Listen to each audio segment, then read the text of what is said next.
going straight in the mic. This dude. is straight water. You want this straight in the mic right here? Yeah, right in the mic, dude. Is there a better sound than that? No. Correct. Stoked to have a homie of all homies on the show today for episode 1. I feel like this feels right. This is an having honor, you man. here. Rajiv Patel, owner, founder, operator, our barber at Nico's I was going Barbershop. to say, like, how does it feel knowing that you've styled everyone's hair sitting here in the room? I love it. Yeah, man. bro. It's an honor, bro. Today, we're going to dive in to Nico's Barbershop. We're going to talk about kind of the journey of building that, really focusing on the mission you guys have, the community that you've built in both locations. You have 2 locations now, right? Mm-hmm. And we're just going to dive in and chop it up on just where the idea came from, how you think about brand building, community building, the vibe that you've created in there. And the goal of this podcast is to really extract, like, what are those nuggets that people can implement within their own businesses. It could be, any range of business, someone just starting out, someone, a large business that can take, a nugget from what you've done, how you've built Nico's, how you think about community, and maybe make a small shift that could really strengthen and connect them more to the community that their brand serves. And so tell us a little bit about the journey of getting to where you're at with Nico's. Yeah, so I think one of the things I've always tried to do, and I think it's just a natural thing, is I always feel like I've always known everyone. I think one of the biggest things that we all can do is treat each other like we're family, like, and I'm almost thinking like you've always been like a brother to me. Mm-hmm. You know what I mean? You too, Will. Like, and that's what it's about. Like just getting the walls down. Let's just connect. Let's not mess around. Let's just, like, we're all family. You know what I mean? And so I think that's the biggest part. And I think something a lot of business owners struggle with too. It's like they have a business and they feel like they're in competition automatically. Totally. Like they're a race car in a race. They put and it's not instant. that way. No. And that's the hardest thing, is you're putting yourself in a box rather than creating a community of other collaborators and makers and business owners. Like, you're so much stronger if you just put down that wall and say, hey, there's no competition. Totally. We can all get it. Let's all be homies. Let's all be friends. And it's surprising what happens. You create connections. There's more opportunities. Yeah. But I feel 100%. Like the natural thing that most people do is they put themselves in a race car and it's like, all right, I'm racing everyone. Yep. You close off. You try to, and that hurts. That hurts you as a person. That hurts your business, because you just feel like you always have to watch your back. You're in isolated. competition. It's not that way. Yeah. I think last time I saw you, were we talking about the Infinite Game? Yeah. So there's a book, Simon Sinek. He wrote this great book. I feel like every entrepreneur needs to read it, because it's essentially it's the essence of what community building is. There's no competition. We're all just trying to last. Mm-hmm. And as soon as we can get to the point to where we can all work together and feel comfortable with each other, we can finally realize the true essence of entrepreneurship, which is collaboration, which is receiving inspiration from others.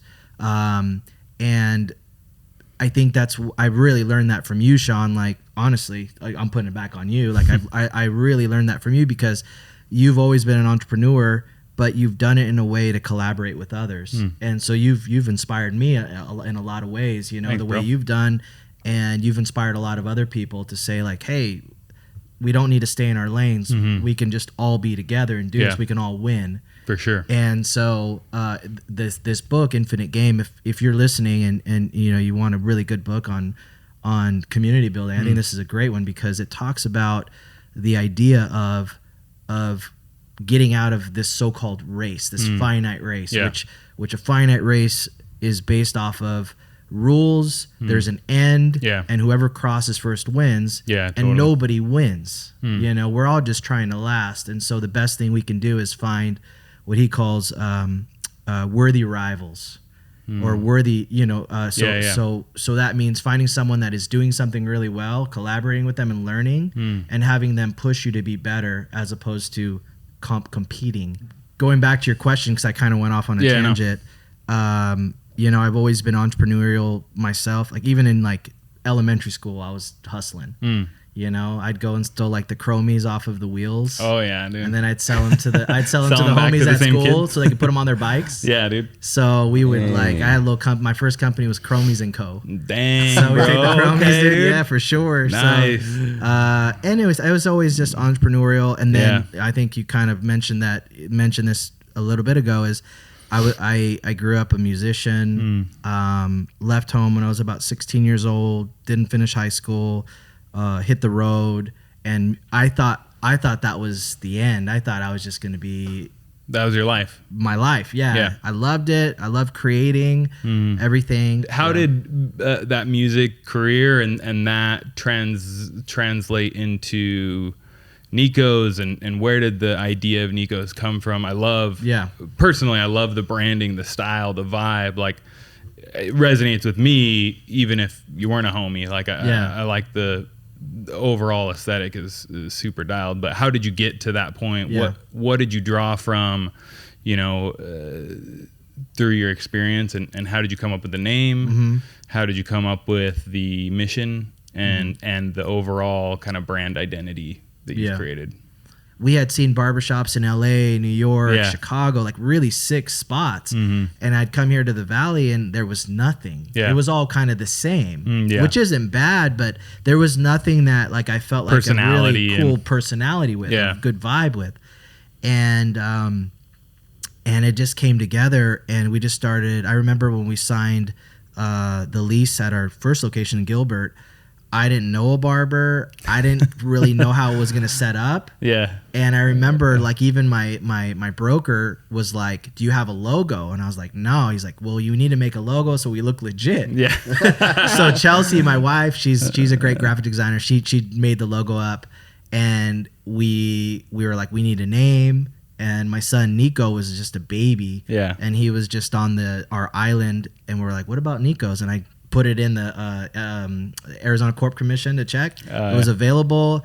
I went on GoDaddy. NicosBarbershop.com was available. I was like, all right, bet. Let's done. And so we just rode with that. We made the logo, and we figured it out. But I think when you start in something, you have to focus on the big things. And then when you get it going, you have to focus on the small things. Right? For sure. Because if you always focus on the big things, then you start to you slip. Totally. So the big things that we looked at the beginning was like, how do we want the barbershop to look and to feel and to come together? And so one of the things that I did was I hit up homies and I said, hey, what don't you like about barbershops? Nice. Sometimes you have to go the opposite. Yeah, totally. And there was two main things that people were like, I don't like this about barbershops, and this is why I go to Great Clips. This is why I go to Sports Clips. And the two things were the following. They said, number one, I don't know what I'm going to get. I can go in there and it's an hour wait. It's a 2-hour wait. Totally. It's a 10-minute wait. You're sitting in the chair and you think you're next, and a homie walks in the door. You don't know. And jumps you. That my barber before you. Oh, really? It was in downtown Mesa. Oh, yeah. And it was a cool spot. Same thing. I'd be sitting there. A homie would roll in. Oh, let me get this guy real quick. He's quick. Yeah. It's like, yeah. What are you talking about, dude? I'm sitting here. That's what it is. And then they also, if you notice, they kind of black out the windows. So you can't just drive by and see like, oh, they're busy, I'm out. They want you to come in. They want you to sit down. So a lot of people are like, honestly, bro, I don't go to barbershops because I'm going to have to wait. I'm going to have to like read a book. I have like, you know what I'm saying? I don't have time. And so the first thing we did was like, we said, all right, we're going to do a barbershop. We're going to make appointments, which now post-COVID is very normal. But when we opened in 2018, people thought we were tripping. They would come in and they would say, they'd see like the chairs were full, but nobody waiting. And they're like, hey, I got next. And it's like, hey, did you make an appointment? Like, no. And like, yeah, we do appointments. And they're looking around like, this place is empty, but they don't know that when these people leave, new people are coming in. Yeah. And they would be upset. They're like, I thought you guys were a barbershop. And like, yeah, we are, but we do appointments. Yeah. So at the beginning, it was a little rough. Yeah. But that was one of the things that we took from the feedback. Totally. And then number 2 is a lot of barbershops aren't very family friendly. You know, there's like Playboys on the table, guys drinking beer. Yeah. There's bad music, like, you know, music with like bad words and stuff. Yeah. And so the other thing that I got is like, people saying like, I don't feel like I can take my kids to a spot because I don't know what kind of environment it is. Yeah. And so we wanted to create a shop that was like very family friendly. And so when I'm at the shop and I look around, it's really cool because I see multiple generations. I see guys that are like 80 years old and kids that are 8 and then everywhere in between. But there's moms. My 2-year-old gets his haircut Max, there, and Max, he loves it, dude. Yeah, and so we wanted to create an environment. You know, but which is interesting because they have barbershops that are just catered towards kids, you know, cool cuts or whatever. Yeah. But you go in there and I was just in there and it was the same thing. You were cutting some little kid's hair. You had an older guy down in a chair. Yep. I was curious to know actually when you're sitting there talking about the beginnings of Nico's. Yeah.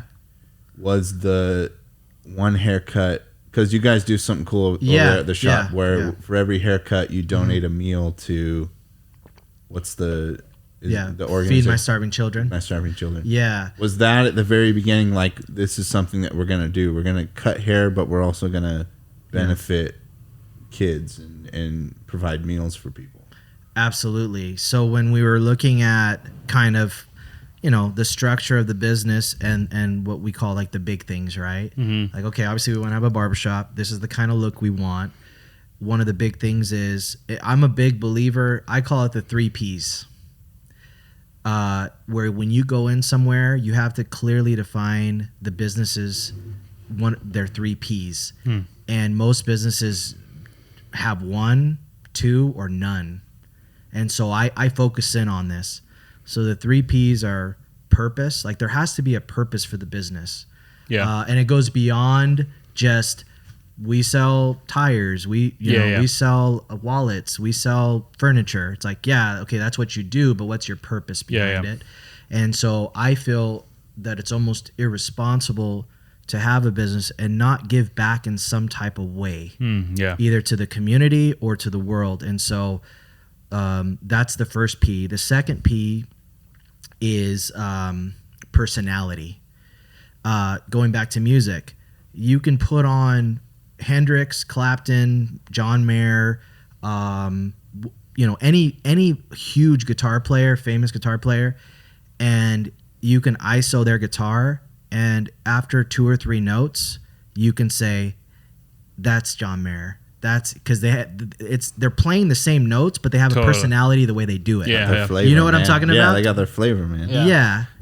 And it's called, there's a musical term, it's called voicing. It's like, what's their voicing? Like how are they playing it differently, and how are they voicing the notes? Yeah. And so I feel like that's why there can be so many different businesses in the same space, but you have to find your personality within the space. Yeah, it makes sense. And so when I was looking at it, okay, we have our what could be our purpose, and then that came into my mind, look good, do good, which we're working to trademark right now in the barbershop space. Yeah. So it's pending. And then the personality, what kind of personality we want. And we talked about a family friendly, modern, but there's some vintage touches in there. We wanted everything to be seen. Like if you go into one of our shops, I'd listen to a podcast from the founder of Chipotle, and I was really impressed by it because he said he wanted everything to be live edge. Like see how your table right there, you can see the edges. That's how they do it in Chipotle, because he wanted to create the whole brand out of transparency. Yeah, you can see them cut the material. You can see them do everything. I'm laughing because we were gonna cover the edge of this table with this banding. Yeah, that made it look all cohesive. Don't it was like, we sat there and had a whole thing about, no, dude, like we want to see the layers. We want to see the raw material. So funny. So for me, it was like, I remember we could have saved thousands doing what's called PEX. It's a for plumbing that they put behind walls. But we paid extra to have the copper ran and everything, so we can create an atmosphere of transparency. I was really impressed. It was on How I Built This episode with the Trolley. You can listen to it. So that one was a really good episode. I listened to it at the time I was putting things together for Nico. Sick. And then the third thing is passion, and you can easily go in somewhere and feel if people are passionate about what they do. Yeah. Right. And so when I go into a business or meet with someone or see what someone's doing, those are the three things. Like, do they have all three? And the best brands have all three. They have purpose. They have a personality. Like, it's them. Like, oh, that's. I hope someone could see something and say, oh, that's Nico's. For sure. You know what I'm saying? Can. Yeah, for sure. Yeah, and then you can go in Nico's and say, like, man, these barbers are dope. They're all passionate about what they do. Yeah. And then they can clearly see, like, oh, they have a purpose. And so going back to our purpose, that was one of the things that we kind of put together at the beginning, which is what we call our Look Good, Do Good campaign.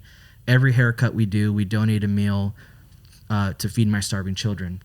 And so since we opened in 2018, we've donated over 80,000 meals. So legit, that's awesome. And then incredible. we also, and then once a quarter we do a give back. We donate 10% of our of all of our sales on a Saturday to a local charity or organization. So we've partnered with several. Amazing. Yeah, so everyone knows, like, here's our purpose. Our purpose is obviously to really give really good haircuts and a good service for our clients, but also to give back a little bit. Yeah. Something that I still to this day, when I go into a business, there's just little details that I notice and see. And I think those 3 Ps are the businesses that really like click and resonate with me are the ones that have all 3. Yep. I think, and so that's an interesting. What's a brand, if you can think of one that you love that really embodies the 3 Ps? Apple. I mean, that's the most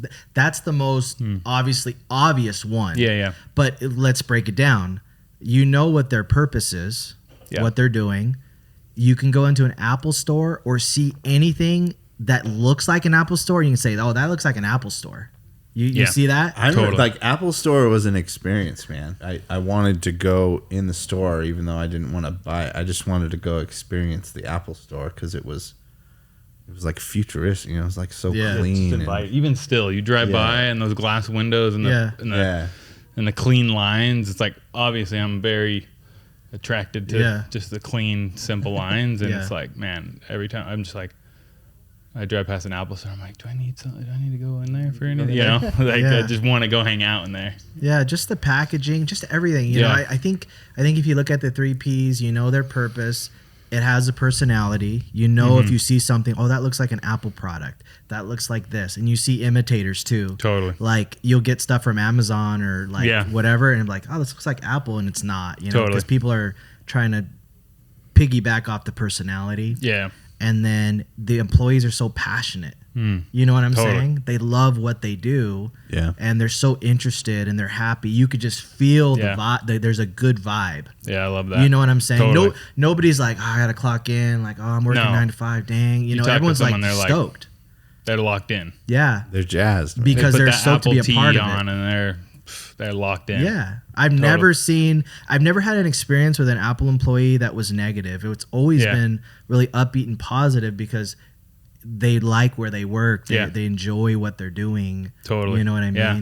They've created that experience and that culture. Absolutely. And that dynamic. There's a lot of businesses that they get started out and they have a good concept or a good whatever, and they just kind of get rolling, right? Mm-hmm. It's like they start going, they have a good product, but they never have taken the time to define their 3 Ps. Mm-hmm. They've never taken the time to really understand their purpose and their vision and their mission and like what values they have. And without those, it really is hard to create any culture like what Apple has. It's hard to really create a long-term successful business. At some point early on in a business journey, I think every business owner, every company needs to really sit down and think about these things and write them out and have them very clearly established, because that gives you that North Star, that purpose to drive towards. Absolutely.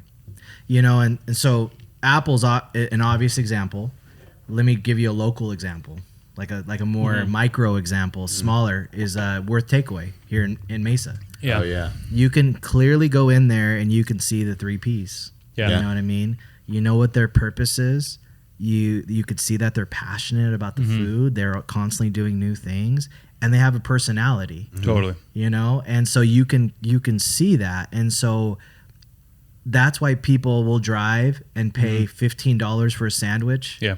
When they can get, a sandwich, somewhere else. Totally. Not as good, but you know what? They go there, they gravitate. There's like an atmosphere. It's almost like there's a pull to it because people see that they're driven by those 3 Ps. Totally. And they want to be a part of it. Yeah, they align with it in some way. Yeah, right? Absolutely. And just like on the barbershop end, like with us, we have great barbers. Yeah. I love our barbers. Like, I know when people call, like, hey dude, who should I go with? I text back anyone. Like, we're all good. Yeah. And if they weren't, then I wouldn't have them in the mix. 100%. But yeah. I love that. Yeah. So I feel confident with everyone, and I feel confident that they're going to get the same level of experience as well with that, and it's going to be a good experience for them. But I feel like we have a lot of people that will click this option. It's first available. Yeah. And we have a lot of people that they don't care who they go with because they just want to be a part of what we're doing. They come into the shop and they feel confident in everyone. Yeah. So they get a cut by a different barber every time, but they have a similar level of experience, which is important. Yeah, that's huge. You know what I mean? And so I think that goes into, the purpose-driven mentality, having a personality, and that's cohesive, not only like on the front end, but on the back end. So the employees, whether they realize it or not, they're part of that too. Yeah. And I think that's what's helped us kind of separate a little bit. Totally. And grow is just that clear understanding. So, I love that. Yeah. All right, real quick. So let me tell, like, now that you're explaining these things to me, 3 Ps, it's like I want to take that now, and anytime I go interact with a business, because I feel like I am very much now a part of the Nico's community in the sense that it's the only place I want to go to get my haircut. And before, like you were saying, I was a Great Clips coupon guy. Yeah. Like if there was a coupon for Supercuts or Great Clips, that's where I would go. Yeah. And then I heard you open the barbershop, and I was like, I'm going to go, support my man, Rajiv. Yeah. And I went in for a haircut, and it was like, it was so good. Yeah. And even though, I'll admit it, even though your prices are a little bit higher than what I would like to pay for a haircut, it's like, I don't mind paying that now because I know I'm going to go in there and I'm going to experience these 3 Ps, that you've done so well. And it's the same with Worth Takeaway. It's like, you're willing to pay that a little bit more because it's going to be good. Yeah. It's going to be quality. It's going to be a quality experience. And so you changed my approach to a haircut because of how I would normally do it. Yeah. Which was like whatever I can get a deal on. I need to get my haircut. It's like now I like look forward to it, man. I go book my appointment. Yeah.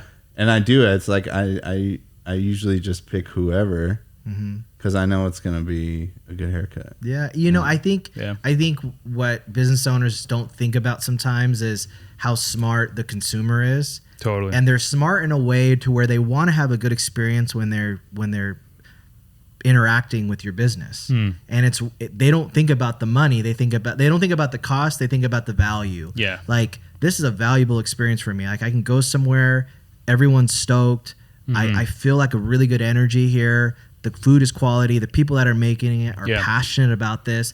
That's value. Totally. Where they can go get, a $1 hamburger at Wendy's or whatever. Dude, don't hate on Wendy's. I'm not hating on Wendy's. No. I like Wendy's. But I'm just saying they could get something more cost effective, like at Great Clips. They're designed for volume, and they do a haircut in 5-10 minutes. Just knock it out real quick. We could too. I could do a haircut in 5 or 10 minutes. Yeah. But the goal is in the details, and it's kind of like what you talked about, Sean, like maybe 20 minutes ago. What I think a lot of people don't realize is people are smarter than we give them credit for, and they notice the smallest little details. Oh yeah. And so especially if the details change. And that's a hard thing with the barber, because like you go in one time and you know you get a hot towel.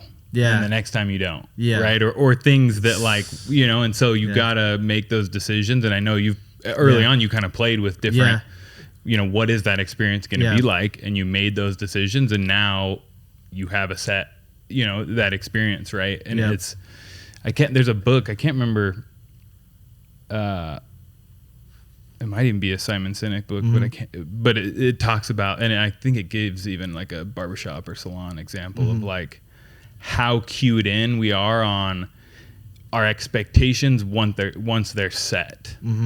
So if you go in and you pay, especially if you're paying a premium price, and the experience is here, the first time you're like, okay, cool, that's the bar. Now you go in the next time and they forget, like you go to a restaurant and you go to Barrows, and the first time they just give you the ranch, right? Yeah. And then you're like, cool, okay, cool. Like I would have paid for it, but they gave it to me. Now the next time you go in and they don't give it to you, and you're like, yeah, it's like Pan Express. You're like, where's the fortune cookie? Yeah, dude, you gonna get that for it. And so like, they do skimp on the fortune cookie. Yeah, I know. I was nervous, like if I don't get that close edge neck shave, after the haircut, like what's going on? Yeah.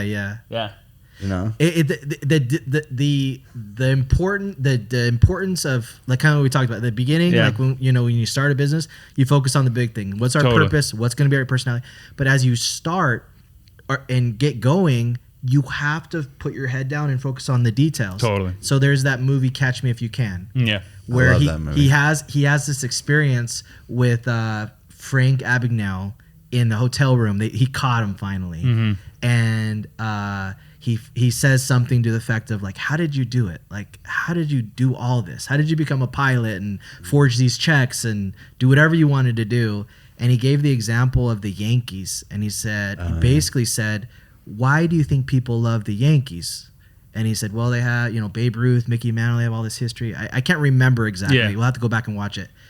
But what he says is, he said, no, people love the Yankees because they love the pinstripes. So what he was trying to teach him in that moment was they love the details of their club. They love the little things, and that's what sets you apart. Totally. Right?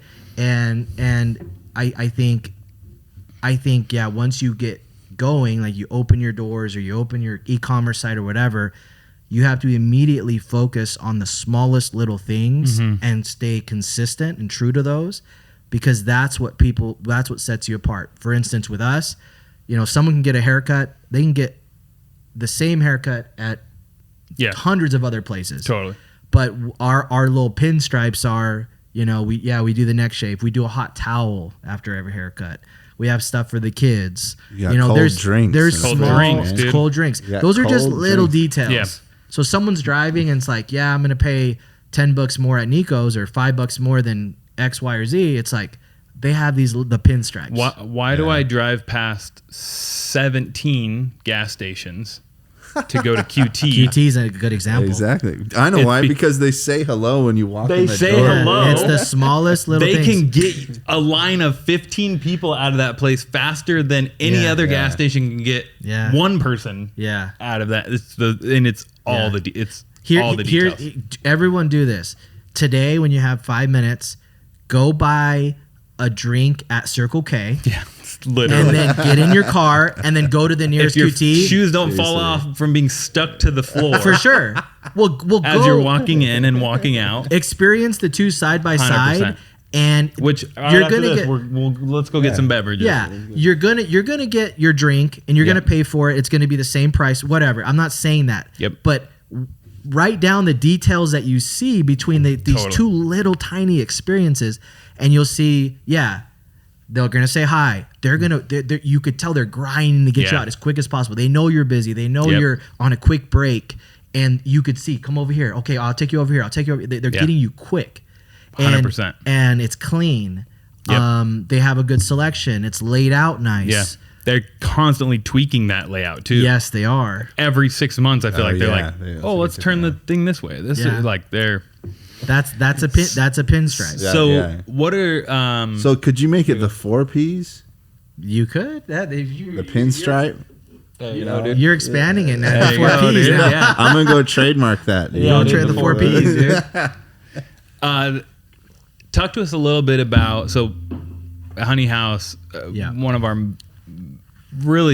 our core, I guess, passion, interest, focus is community building, and really, obviously, this podcast and the way that we approach things, the businesses that I feel like I resonate with the most, and the businesses in my mind that will succeed moving forward and excel moving forward are businesses that find a way to build community. A really good brand strategy is like a pair of eyeglasses or sunglasses, whatever. A pair of glasses that you put on as the brand. It's the color, the contrast, the way that you see the world.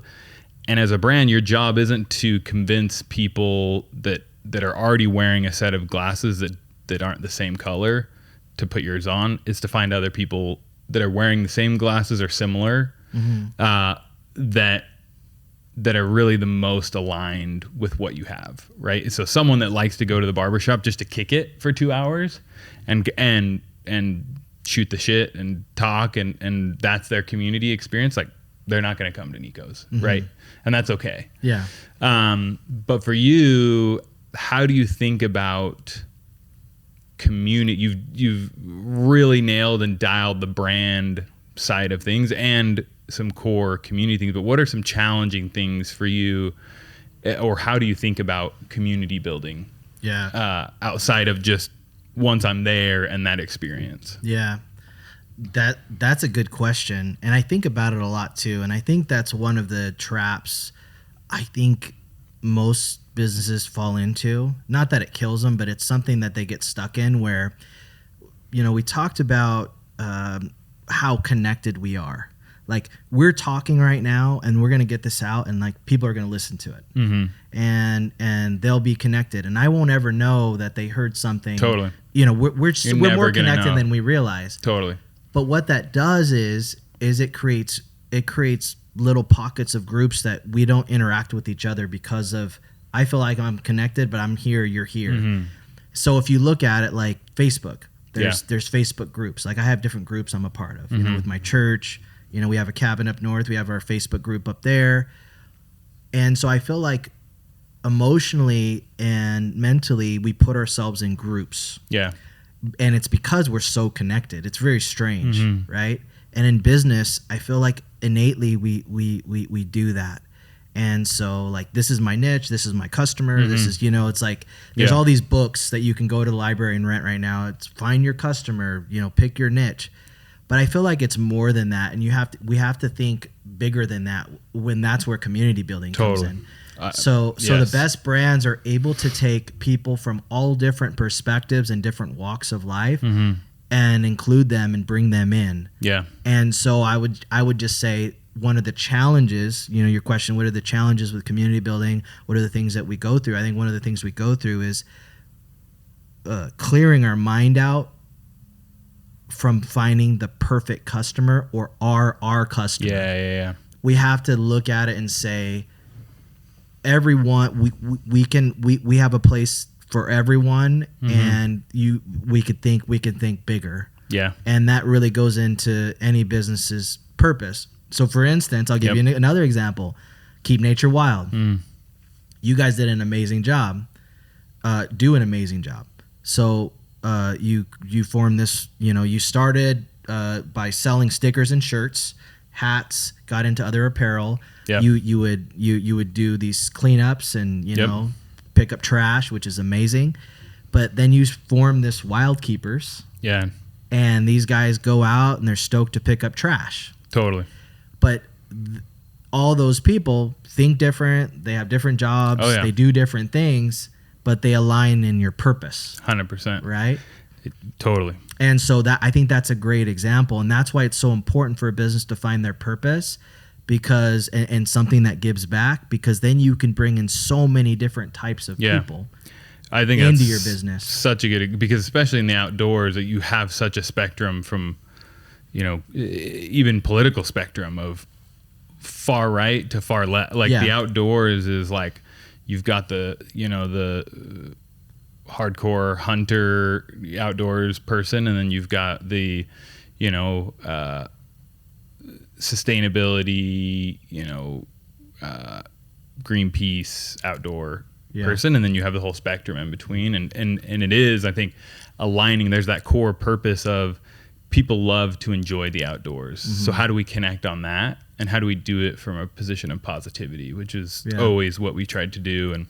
But you could have easily said our customer is totally people that live in the woods, that are live off the land, that are kind of like indie or a certain type of person, and then you can target your ads towards them and do these types of things. But when you create a purpose, it's bigger than any niche or any type of a customer, 100%. Because it can reach to so many different people. Totally. And so that's why I feel like that purpose portion in a business is so important, because it broadens your audience, because you're bringing in different people to be a part of a bigger thing. Totally. Going back to when we were talking about music, audience is not community. Fans are not community. Yeah. And I think that's the distinction of, like, when a brand can really figure out, and it comes down to every person wants to have really great experiences and want to belong. We join communities, we find our interests and things, and we connect on Facebook groups or other things because we want to belong to something greater than ourselves. Like you described with Keep Nature Wild, we had an audience, and that audience connected in community. We'd host cleanups, and people were able to connect and build relationships. Something we learned, we recognized about a year into the business was our mission was to build community by picking up trash outside. And a majority of our focus for the first year was the picking up trash outside. And then every story we would hear that was like this very emotional experience was, I came to a cleanup and met a friend. I just moved here from Chicago and I didn't know, I started hiking and I found other people through the Instagram, and now I have a hiking buddy. Yeah. And so really the brand was about helping people make friends, helping people find a sense of belonging. And that was happening outside of our product, right? Our product helped because someone was wearing our T-shirt. They run into someone else, they could have those conversations. So let me interject real quick, because you said something I really agree with, and it's not the cleanup, like the purpose, like you were trying to pick up trash. But what the purpose does is it drives the community, because they're picking up trash, and we were helping totally. Nature, and we all know the positive things that come when we don't litter outside. 100%. If someone does litter, you pick up the piece of trash. Yeah. We all get that.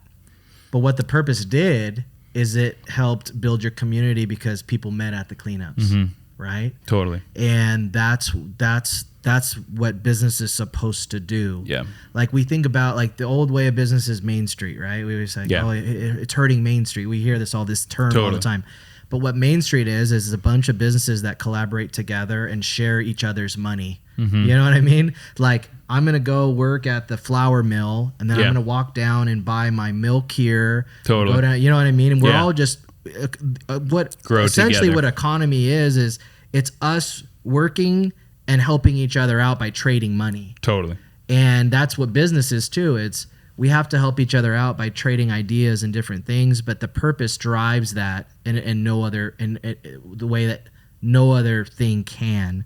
And that's what I really like that you said that, because that's at the end of the day, that's the output of all the work that you put in, that people were able to connect and it was able to have a positive experience.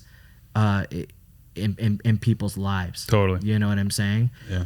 And so like with Nico's, with the purpose, we donate meals and we're a philanthropic barbershop. Like we love to give back. Yeah. But what it allows us to do is it allows us to connect with people in a deeper way. 100%. Besides just a haircut. It allows us to contribute. It allows our you see employees to be a part of something bigger. Yeah, the look good, do good. Look good, do good, and the we donate. I can't remember exactly what it says, but you see that while you're getting your haircut, and you feel good. Yeah. Getting your haircut at Nico's, you're contributing in a positive way to the world, right? Like totally. And we've had ton of business owners come into the barbershop, and they're like, "Tell me about this." And I share with them, it's super easy. This is how you do it. Yeah. And they've adopted it into their businesses. That's awesome. Yeah. And so hopefully, and that's what we want. We, let's make it work to where you can do this. And, totally. And that's another part of community building is being in the mindset of sharing, not keeping. Yeah. That's we talked about give first. What's the hardest thing with community? I think everything is confidential. This is what we do. This is our trade secrets, whatever. It's like the mindset should be sharing what we do. And that's another thing I've really always admired about you, Sean, is you've always you've learned something and you share it, so you've always embodied the community where it's like, hey, I'm a really dope photographer. Hey, anyone want to learn how to be a photographer? I'm a dope, I'm really good at building community. Let's have a class on building community. You've done all those things. Yeah.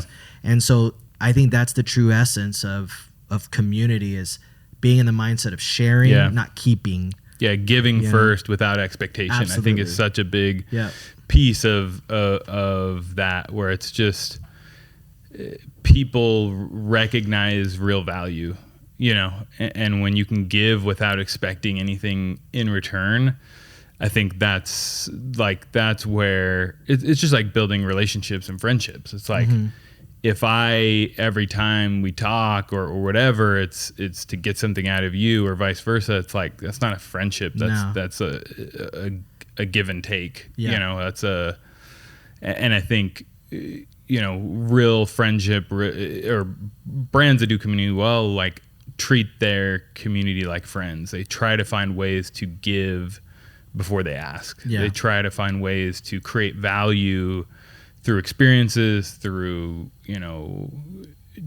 various ways that enable them to be a part of something more than just the brand. I'd love your thoughts on where you see community building and brand building evolving over the next, 5 to 10 years. Man, I'd like to spin this question back at you, but I'll share a couple thoughts that came to mind. Again, this concept of the more connected we are, the less connected we are, because community is about connection, right? And if we're not really connecting, then we're not really building a community. Right? Okay, so I think that goes in. I think the best thing that has happened for businesses and social media, and I see this every day. If I see someone for the first time, I always ask how they heard about us. 9 times out of 10, it's a friend, family member, coworker. Someone told them about us, and they came in. Yeah. I don't pay any money for ads. I don't spend money on social media, Facebook. I don't pay Yelp a dime. I don't do any of that. What I do is I focus on creating a good business with purpose, personality, and passion. And I'm a little more thoughtful on the details. So I'll spend a little bit more so that when they come in, that's the best advertisement. Yeah. Right. And so for barbershops, it's easy to conceptualize. Okay, if they have a good experience, they'll generally tell some people about it, right? Yeah. If they know the purpose behind something, if they know, they'll want to post about it. Yeah. They'll want to share it, right? And so that's where most of our customers come from. So as far as the future of community, it's kind of scary. And it's almost, I think, for a lot of new business owners that are starting their business, like, okay, I got to do Instagram. I got to do this. Yeah, it's daunting. It's like, wow, like, crap. Like, how do I do this? Totally. And it's hard. Yeah. Because you'll post something and then you'll get these dopamine hits off of I only got 10 likes. Totally. Oh, this one went good. I got 25 likes or 100 likes. And it's this constant state of trying to be popular, which is unhealthy. Yeah. Right? Where the most healthy thing you can do is to find, your personality, your purpose, and and find people that are passionate about that, and then stay consistent. Yeah. And then if the customers are having a good experience, they'll want to share that. And until businesses realize that and understand that, they're just gonna come and go. Yeah. But I think that the really, really smart, good businesses really have that keyed in. And the tools that are available through social media, online, all these new tools are only going to make them stronger and better. Yeah. Right? There is this mindset now of quick, like, oh, I saw these guys do it and they just went public, or they just sold it for the Silicon Valley rainbow. Gotta get to 10K, man. Gotta get to 10K followers. Yeah. That's what you got. Yeah, for sure. Gotta be able to swipe up. Yeah. And that's and the number one thing is that's all fake. Yeah. The you have to love the grind. You have to love the work. That's why I wear on my wrist a wristband that says "Do the work." Good punching on that. There's no quick. There's nothing quick. It's all, and I brought you guys Easter wristband too. Yes. Thank you. But that's the purpose. Yeah. So the future of community is, there are tools that can build a house, or there are tools that would just kill your business, but you have to do the work. Yeah. You have to stay consistent. You have to grind. You have to care about what you do. Otherwise, there's so many fish in the sea right now, whatever space, industry, I don't care what you do, how niche or not niche it is.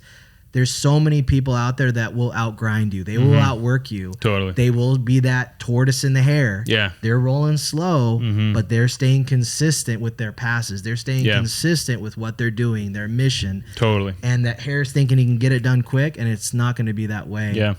So the future community, in my opinion, is doing the work to build it right, and that's going to take time. Totally. And you see the businesses that do that, and just getting out of this quick mindset of like, oh, we're just going to build, this is going to be dope. Yeah. Oh, it's not working. 3 months later, it's like, yeah, of course it's not working. You got to put in years. Yeah.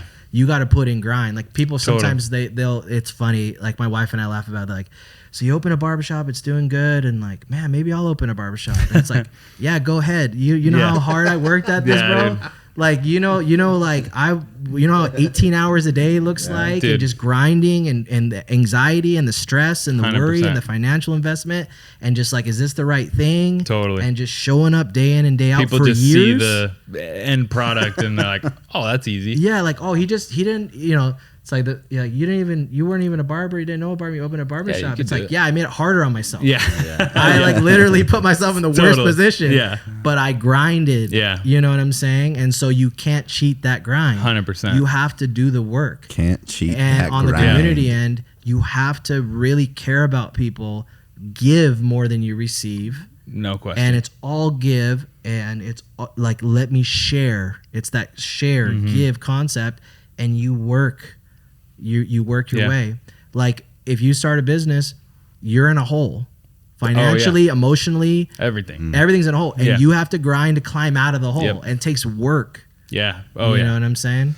Things that build brand are usually not attached to a direct ROI. The future of brand is really being thoughtful about long-term, how is this going to create a better experience for my customers, for their experience, for the way that they show up in the world. How does my brand create opportunities to expand the experience that person is having? People think big picture. Like they put stuff on paper and they're like, I'm going to do this. My buddy John does it. He kills it and all this type of stuff. Yeah. Okay, cool. So they do it. It doesn't work. They're done. They're out. It's because they didn't realize that they started in a hole. They thought that they started on top of the mountain. Yeah. and it has everything to do with your mindset as a business owner.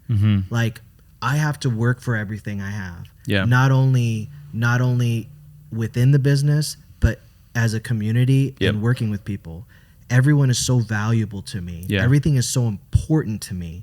Because I am still in a hole. Totally. And I need help. And so you have to be very humble. Totally. As an entrepreneur and a business owner, because you are extremely vulnerable. Yeah. Something can happen quick and it's done. You have to be extremely humble because you're extremely vulnerable to lonely days. Totally. Like, you'll walk in and you've had a bad call or someone quit or something is going on, but you have to grind out of it. Totally. You know what I'm saying? Yeah. A lot of people don't know those struggles, don't know what you're going through.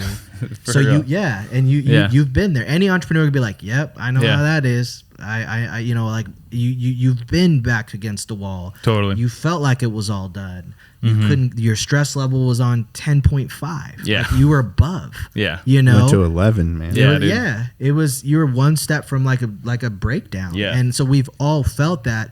And so that's why it's so important to be humble and work for every relationship and business and share and give as much as you can. Yeah. Because, I mean, I think all three of us in this room are big believers in karma. There is a huge karma in business. Totally. And people that take don't receive that karma. No. And people that give and share and build that community the right way, things just happen. Yeah. God is real, man. He will hook you up. And so it's so important to be morally straight in business and care about others and give first. Dude, right? 100%. Because in those moments we can all rewind back to like, man, I think this is done. I like, you're stressed, things are going bad. Yeah. If you think back, something happens. If we look at things in reverse or in the rear view, it's like, then this happened, know? And then when I went through that point, then this happened. It's that karma coming back. Yeah. And I think when you come from a place of you said humility, I think also gratitude. I think people ask me all the time, they see how big of an audience we built on Instagram with Keep Nature Wild, and like, how do you get those numbers? Like, how did you grow? Like, how we've been trying this and that. And my advice to someone with 1 follower is the same advice to someone with 100,000 followers trying to grow that even further, is you have to treat every single person as a one-of-one relationship. You have to think about, because it's funny, like if I did a post, let's say it was an educational post, it's a piece of this podcast, right?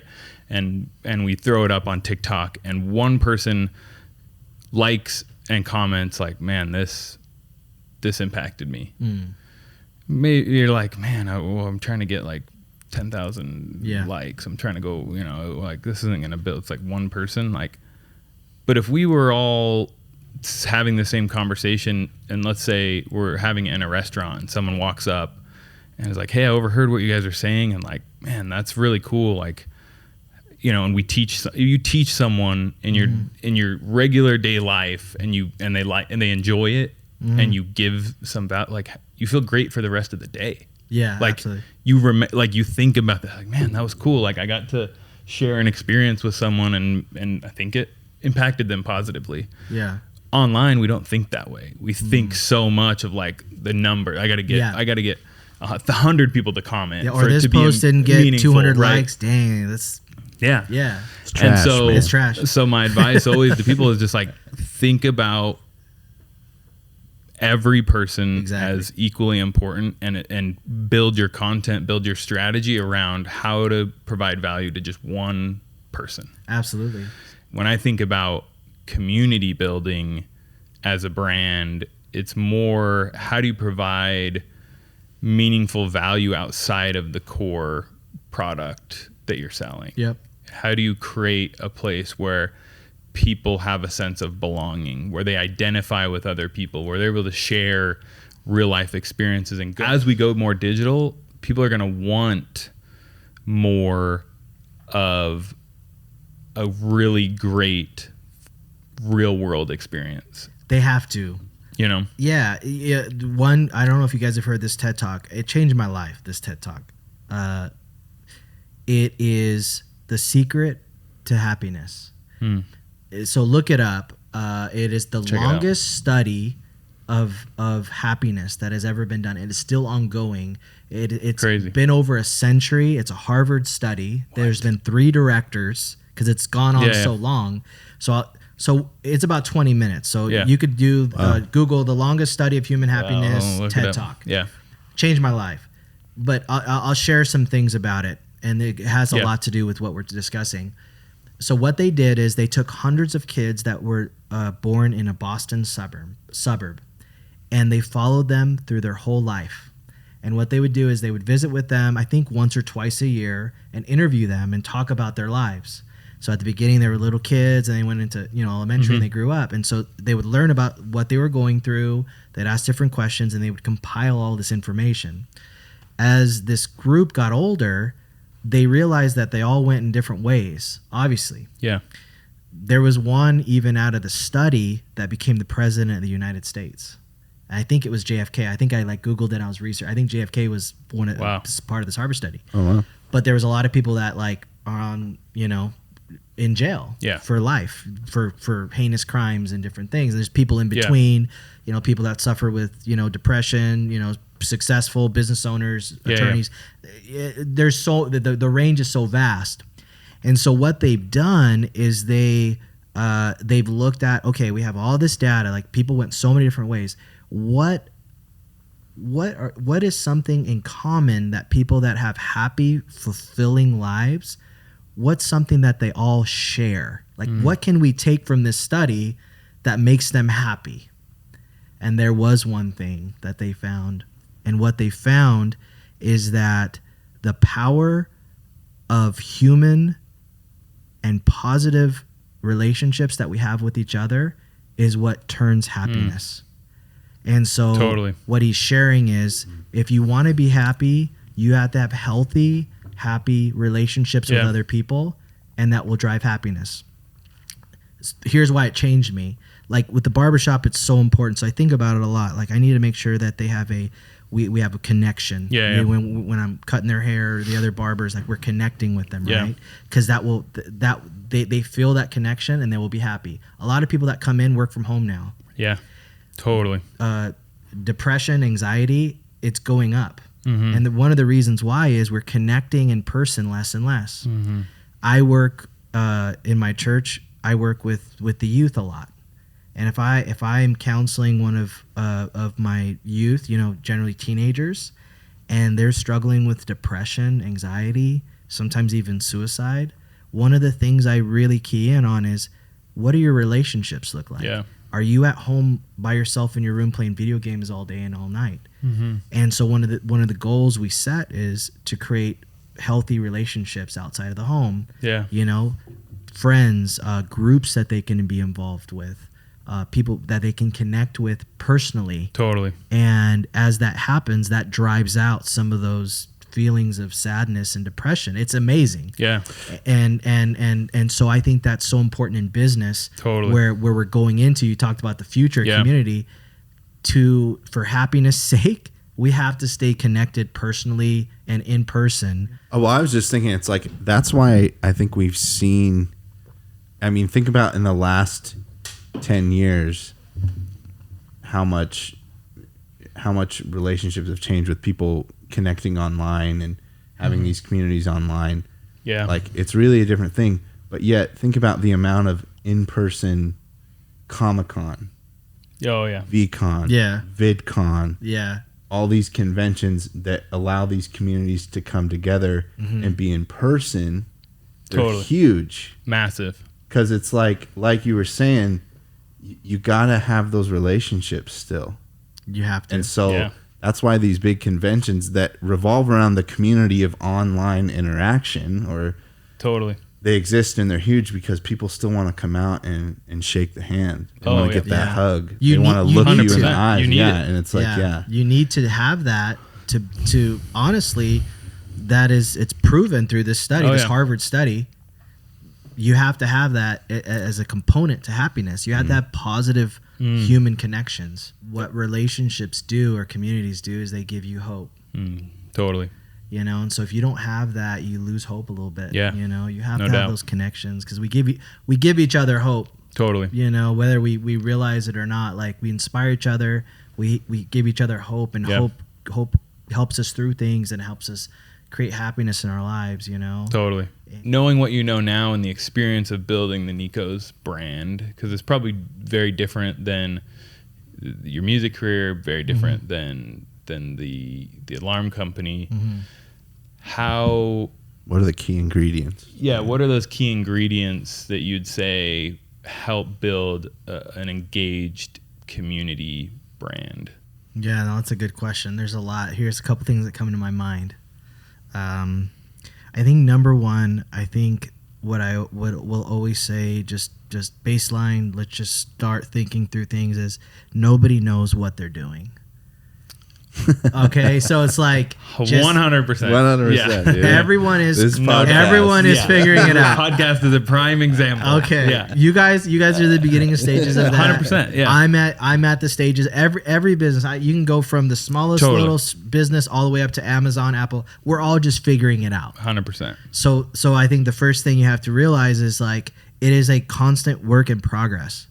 It's like you drive down the street, there's construction. That's your life. That's business. It's never going to be done. Totally. It is always going to be. You always have to work on it. You're never going to build something and set it and forget it. You're constantly working on it, and you're constantly making mistakes and trying to figure things out. 100%. I'm a big believer on finding the why behind things. I sold door to door for a long time. Yeah. And the guys that knew why they were doing it lasted and did well. Yeah. And the guys that didn't have a why, we call it a why, they didn't do well. So I had my goals, right? I had, why am I working hard? Why am I doing this? What's my why? So it's finding your why. Which, another Simon Sinek book, you know, start with why. It's important. Instead of focusing on the how or what we do, is the why we do it, right? Totally. Which goes into the purpose. So I would say that I think your brand, and you said this, Sean, earlier, your brand is the things that are all the details. Yeah. Because they make up your personality. And so really focus in on what type of business you want to have, what's your purpose, what kind of personality you want. Find people to work with that are passionate about what you're doing.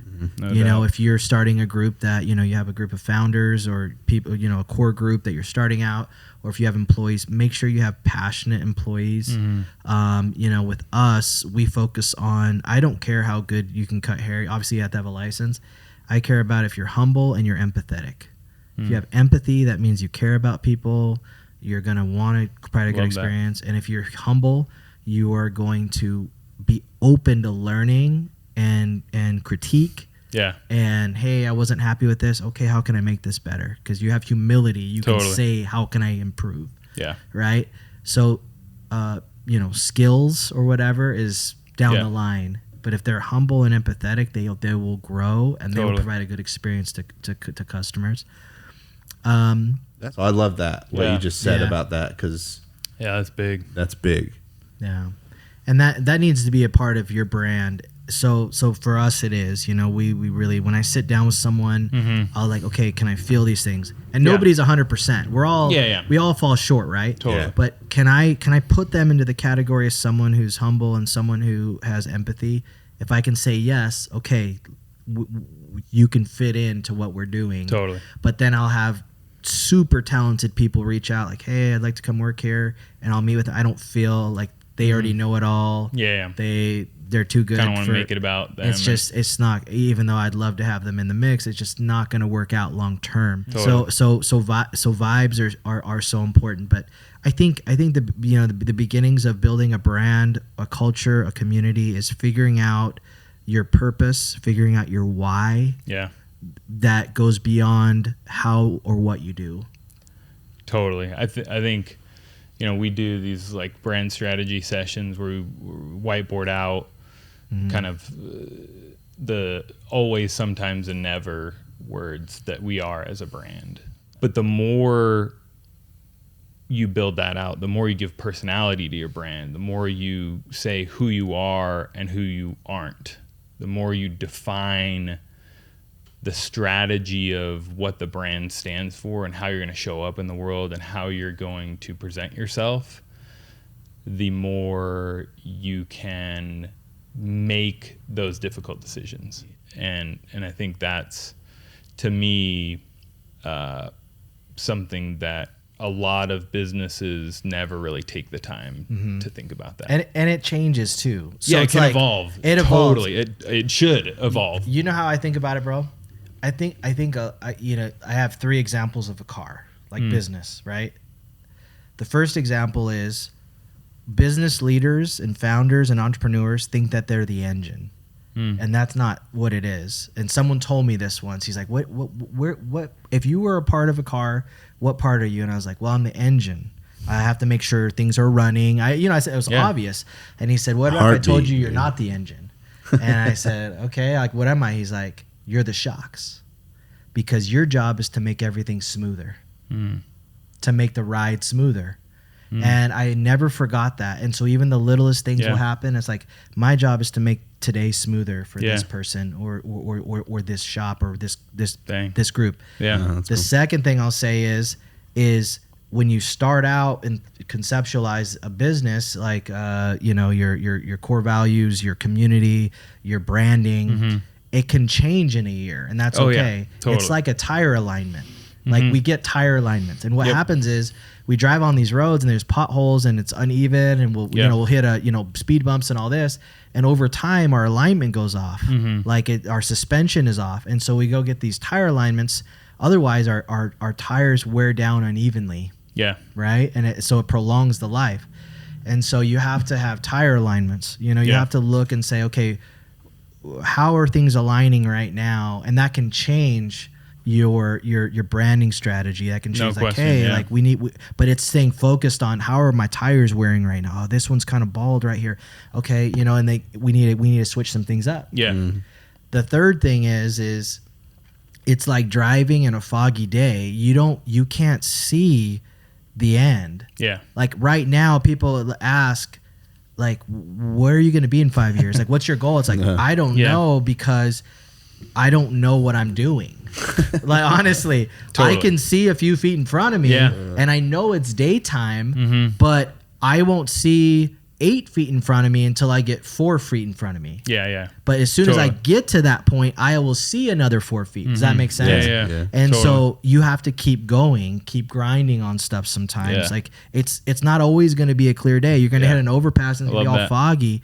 And so that's the other thing. Like, get to where you can physically and mentally and emotionally get to, because when you get there, you'll be able to see further. Yeah. Right? And so don't overwhelm yourself, or don't get too much anxiety about the big picture, where things are going to take it. Just get to where you can see, and then once you get to that point, you'll be able to see further. Yeah. Something I've recently been recently learned and have been applying more is that clarity doesn't come from thinking about clarity. Clarity comes from action. Like if you're trying to figure out, should I do this or should I do that? If you're trying to decide, should I open our next store, right? You're going to get more clarity taking the first 5, before signing a lease, but the first 5 to 10 steps to figure out what the next shop could even be, or locations or things. And you're going to get to a point where it's either like clear that, next location, let's do this. Like, this makes sense, or no, this isn't the right time. And I think a lot of times I for sure get in my head. I'm really trying to think about the vision and think about, okay, I need to make this tough decision. Let me just think about it. And a lot of times, taking action is what needs to happen. You take one step, and I like that analogy. Like, you go a little further in that fog, you're gonna see further. A little further ahead. Yeah. Any exciting news? Anything coming up in the world of Nico's that you want to share? Third location in the fall. Let's go. So it'll be our second in Gilbert. Yeah, South Gilbert. Awesome. Yeah. Crossroads?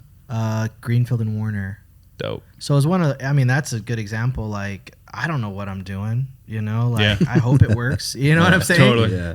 But it's kind of like riding a bike. You have to have positive momentum to be balanced, to stay balanced. Otherwise you fall. And so I'm a big believer in moving, figuring things out. I know, when we get to the opening and it's opened, I'll be able to see further the vision, the goals. But until then, we'll just focus on the details, focus on the pinstripes. Yeah, dude. And just keep improving. But yeah, that's kind of the big thing right now. Big excitement. Exciting, right dude. now. Yeah, Pump. exciting. Pump for that. 3 locations. Yeah. It's awesome. Yeah, I honestly thought it was just going to be one. It was going to be a fun project, and that was it. But it's been fun. It's been sick, good. Dude. Yeah, I enjoy. Yeah, and that's the other thing too. It's like you got to enjoy what you do. Like I love cutting hair. Like I love going in. Yeah. I don't need to do as many haircuts as I do a week. I don't need to work. You know what I mean? But I legitimately love it. It's so fun. I'm excited. It's exciting. Yeah, it's an experience. Yeah. Episode 1 in the books. Dude. I'm honored, man. Dude, I didn't know it was gonna be like that. Yeah, bro. Really appreciate you coming on today, being our first guest, working through the kinks with us. Helping us refine the edges a little bit through this experience, but really, admire you as a person. The community that you, not even just within your business, just the community you build in your daily life is inspiring. And Nico's is such a great business, such a great, I think, representation of you and your family and the values that you have. And it's, you feel it. You go in there and you feel welcome, and you've been able to capture an essence of who you are and what you represent in that space, and I think that's really, really cool, and I think a testament to the work that you've put in and the choices you've made and the details that you've thought through, and it's why you're able to be thinking and growing this third location is being thoughtful and being mindful of those needs. And yeah, hopefully, those who've tuned in have got some value.